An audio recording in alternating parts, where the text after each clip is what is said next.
What's up, Winkler? Right? Maybe he watches the show then. No, we're not that kind of friends. Well, if you tweet about the show and he follows you on Twitter, there's a chance that one of the 3 people that have seen this show is Henry Winkler. Is the Fonz? Mm-hmm. God, I hope so. It's either that or Maybe he's a Misty and Ike Uber fan. yeah. You know who else is a Misty and Ike Uber fan? Tell me. So that just got real awkward. Well, let's just start it over. No, because the beginning of this is super funny. Okay. The fish to the mouth? Come on. Oh, Can't recreate yeah. that magic. Fish to mouth. Fish to the mouth. FTM. I'm Misty. And I'm Ike. The next 15 minutes, We're going to debate pop culture. my background's in music. My background's in film. I know the topics beforehand. And I don't. We check the internet for the facts. And ruin it with opinions. From pop rocks in your lunchbox. To Happy Meal toys and swatch clocks.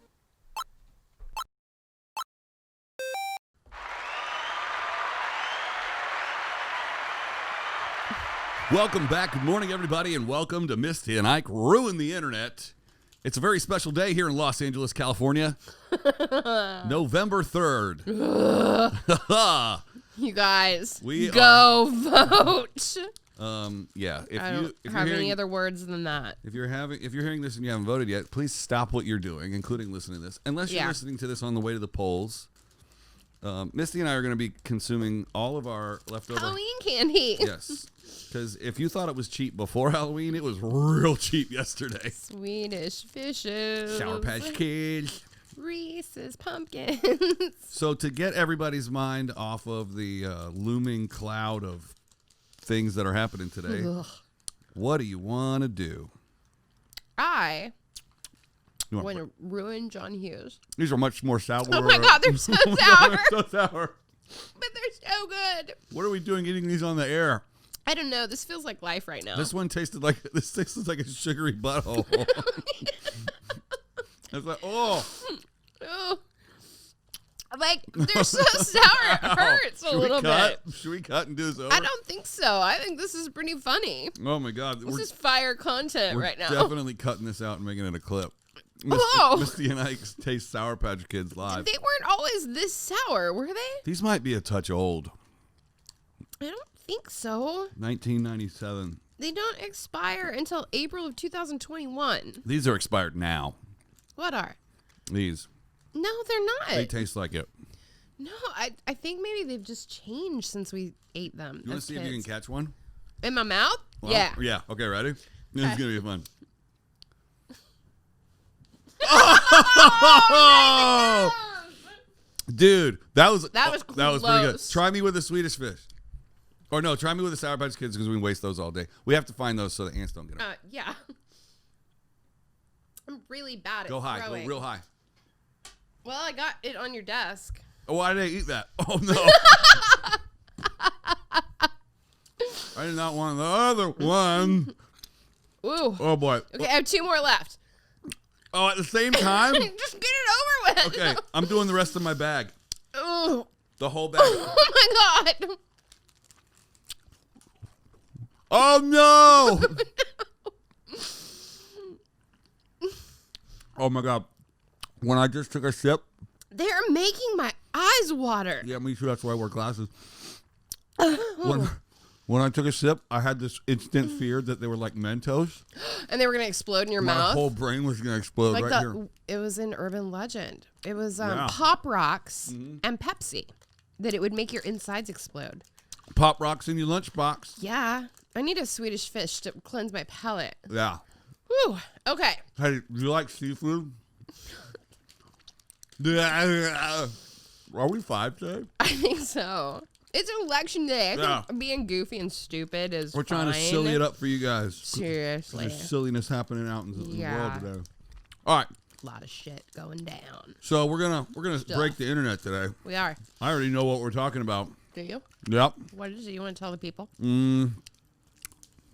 I'll let you do it. So, it's John Hughes week. Yep. Today we're going to talk Ferris Bueller versus The Breakfast Club. That's what's up. Yeah. If y'all didn't think we made fire content before, get your big boy pants on. I want to start by telling you something that's going to blow your freaking mind. Okay. Because John Hughes is an absolute genius. Yeah. The high school that Ferris Bueller goes to? Mm-hmm. Same school that the characters from The Breakfast Club were at detention in. Yep. Do you know that? You know what else? Tell me. This is the same school that they built the set in the gymnasium for Home Alone.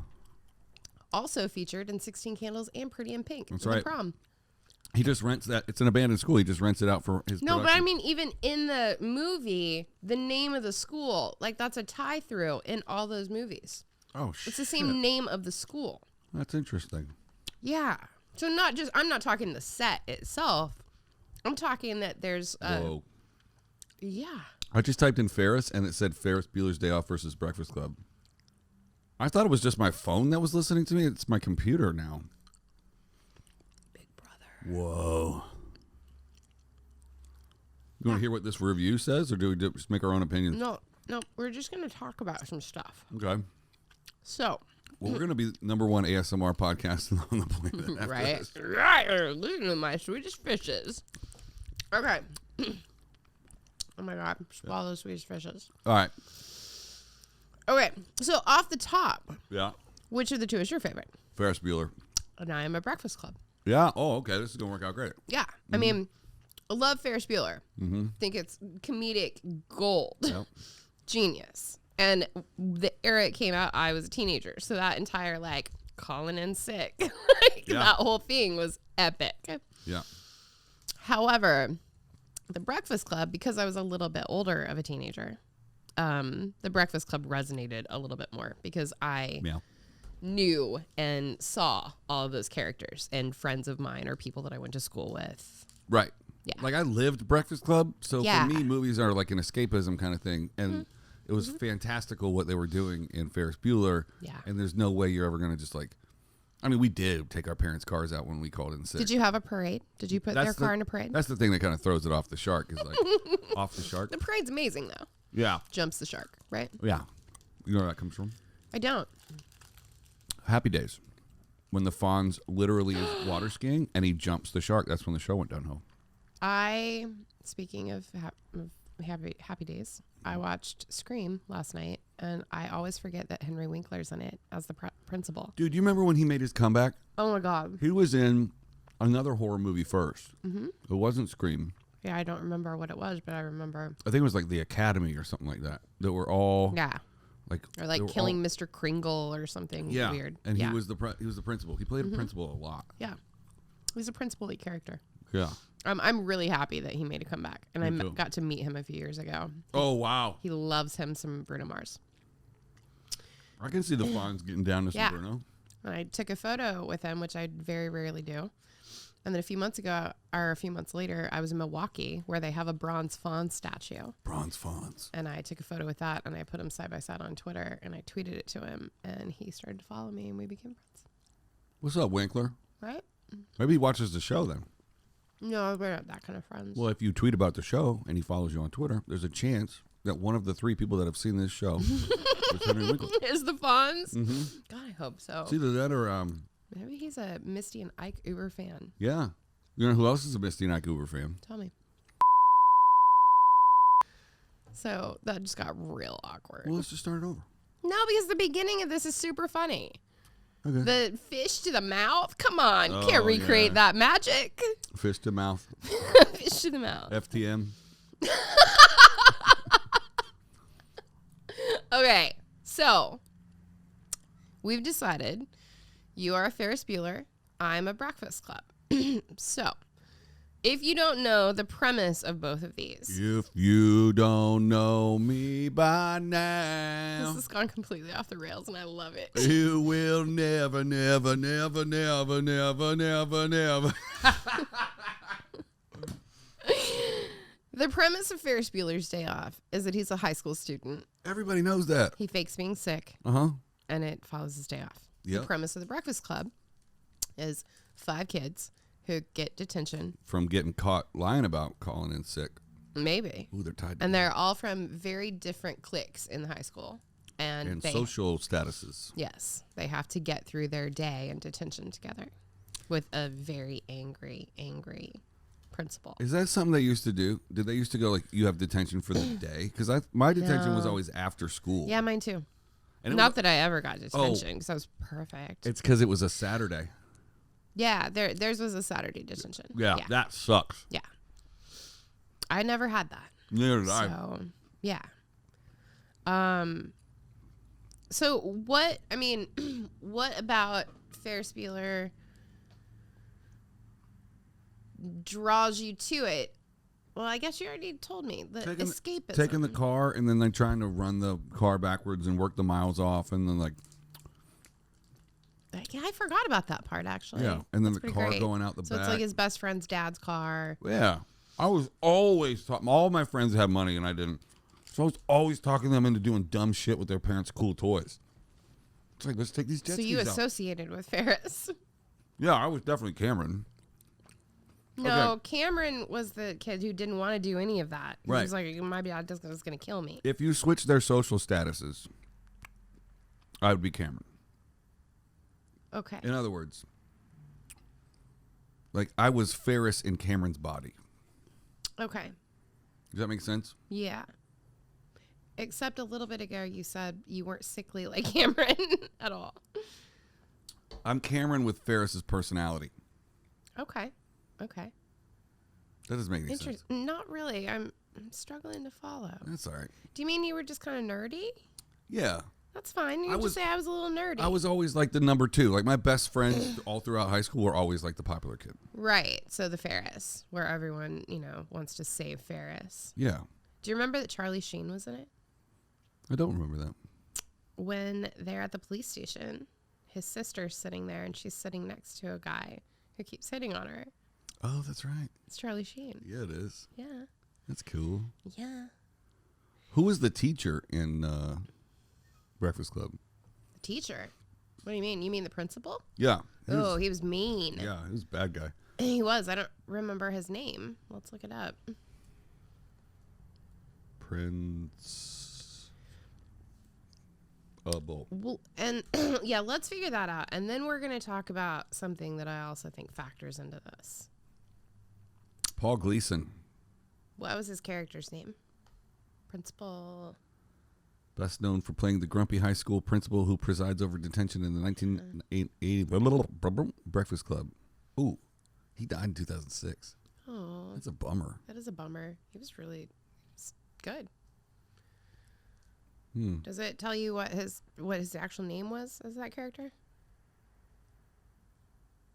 Well, now this is saying Yes. Richard Dick Vernon is the grumpy vice principal of Sherman High School as well as the detention supervisor and the main antagonist of the film in the breakfastclub.fandom.com. That doesn't make any sense. Oh my God, I just want to know what his character's name is. Gleason played Richard Vernon. So Principal Vernon. Oh, right. He was 44 at the time. Right. Yeah, that makes sense. And he pointed like this. Yeah, all the time. He was just douchey. You want another day? You just got another day. Exactly. Okay, so I also have to factor in part of the reason that I love the Breakfast Club so much. The soundtrack. Ooh, yeah. Don't You Forget About Me? Right. Which we talked about yesterday.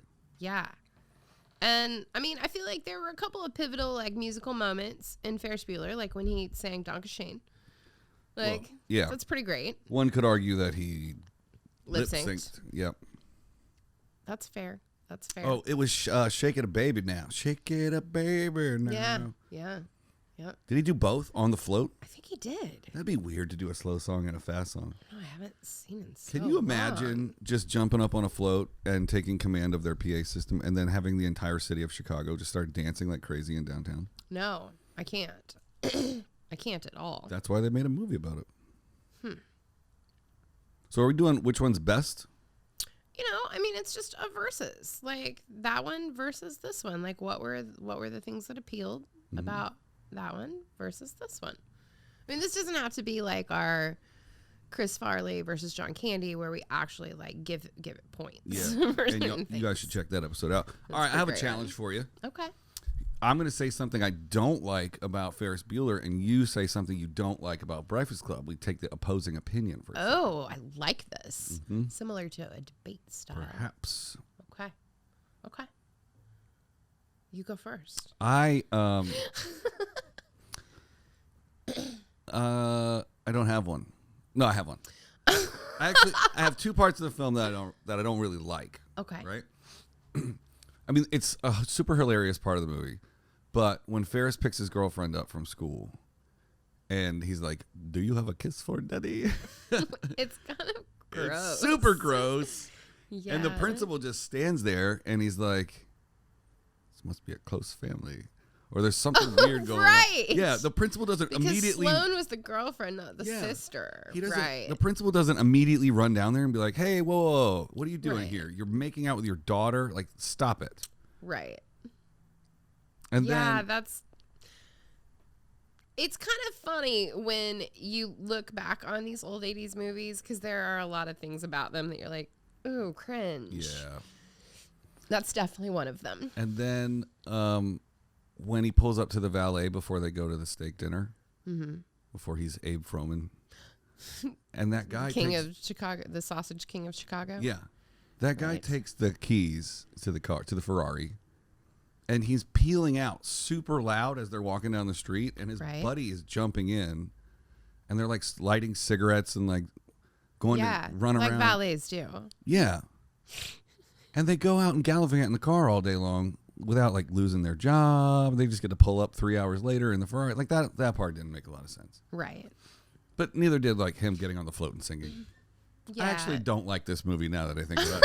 I was like, wow, I'm not so sure you actually like it. Yeah. But you have to give props to the pivotal moment that no one will ever forget. Bueller. That's iconic. Completely iconic. Okay, well, I have some parts of The Breakfast Club that are a little cringy to me. There's a scene, and I mean, obviously, like, these 5 kids are all from different, walks of life in the school, and they're not friends, and they haven't been. Yeah, like, they don't like each other. Yep. And, I mean, there are 2 of them, that Emilio Estevez and Molly Ringwald, that kind of run in the same social circle, but you can tell that they don't actually like each other either. Right. And there's a scene, after they get, like, 3/4 of the way into the day, there's a dancing scene. Right.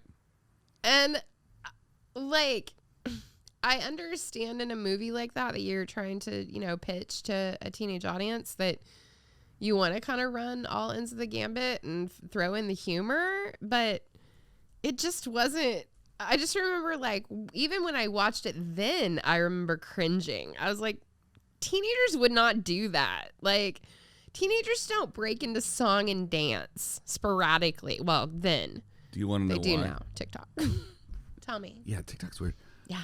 I think it's because Footloose came out the same year. Probably. Like, they felt the need to, like, throw that moment in there. And I just feel like it's just really ill-timed and just doesn't work. Like, I mean, it was obvious that the kids were on the way to knowing more about each other and liking each other. You didn't need to throw in a musical number. Dude. Just cringy. Check out the list of movies that are still around that came out in 1984. Oh, okay. I was like, don't go through John Hughes movies. No. Not allowed. I'm not. What do you mean movies that are still around? Like they're all still around. Right, but of all these movies, think about this, right? Think about how big. You mean movies that are still like relatively popular? That everybody's seen. They're mega hits, right? Nightmare on Elm Street, Gremlins, 16 Candles, The Karate Kid, The Neverending Story, Dune, Ghostbusters, The Last Starfighter, so Footloose, 1984, The Natural, Red Dawn. Red Dawn was so awesome. Children of the Corn, Police Academy. What's Romancing the Stone, Purple Rain. Purple Rain, wow. Beverly Hills Cop, Friday the 13th, The Terminator. Holy shit. Dude, and there's more I'm not even reading. It's just like, do you feel like now Spinal Tap? In a year there are like maybe 4 or 5 like pivotal movies that come out? Indiana Jones. I mean, and I the definitely Temple don't of feel like there's a list of like 30 that are all like that memorable. It has to be just a banner year for like amazing cinema. I don't know. I couldn't tell you 5 movies that came out last year off the top of my head. Yes. Because I mean, what is time? I can name 2 movies that came out this year. Tenet, the Christopher Nolan movie that have been made by friends of ours. Oh, and faith-based. Yes, faith-based. Shout out, Luke. And The Opening Act by Steve Byrne. Oh yeah, it's really good. That's right. Yeah, that's right. It's on my queue still. It's so good. I have plans. Is it in your John Hughes? Oh, he's a comedian. Wow. It's John Hughes week, everybody. Cusack week. Whoa! It's the 7 layers of bacon fried rice. We are so stupid. It's today. the sugar buzz. It's amazing. Why can't the show be like this every day? This is bonus content. I don't know if I hit the timer. I don't know if you did either. Just like that. Incredulous. Isn't that weird? So, I looked at it and I had 2 seconds left. I don't think that we really came to any grand conclusion of one being better than the other. We should let them vote in the comments. That means they would have to comment. Come on, interactions. Hey, we'll comment back. Let's go. Bring it. We dare you to comment. So I'm still sticking by Breakfast Club, and you're still sticking by Ferris Bueller, I think. I think I'm going to change my opinion. Really? I'm going to change my vote. I'm very surprised. I'm now on your team. Team BC. Team BC. Okay. I'm burping up. I mean, I candy. definitely feel like you know, the John Bender character is you. In high school, I was definitely a very weird mix between Molly Ringwald and Ally Sheedy. Yeah. I wasn't like quite as weird as Ally Sheedy, but I was weird. But I definitely was not as preppy as Molly Ringwald. It would be hard to be that preppy. Yeah. But I mean, I did want to be her. Everybody wanted to be her. Yeah. But me, like, extra a lot. Yeah, because you're redhead. Yeah. Yep. I was like, wow, there's another one of me out there. There you go. All right. Well, more John Hughes tomorrow. Yep. Big day, folks. Big day, folks. And as long as we're not under a tyrannical oppression, we might see it tomorrow. Please go vote. For the love of everything, just go vote. And make America great again, everybody. Here we go. Please don't write in a vote. Kanye for president. Hey, listen, if it gets weird out there, it's not even funny. Just know that in 4 years from now, Misty and Ike are here for you. We're going to be hunkered down in this bunker. with our non-threatening hand gestures and our impeccable education level. We're here for you to write in. 2024. Misty and Ike 2024. Are you the president or the vice? Come on. I don't know. Very clearly the vice president. Okay. I was like, I just talked about being the sidekick. Okay. I think we can switch off and on. Nobody needs to know who's making decisions. I think you should. I'll probably be in Vegas the whole time. That's true. You probably will. Spending the old government checks. All right. We've got another episode tomorrow. So yep. We'll see you then. Bye. Bye.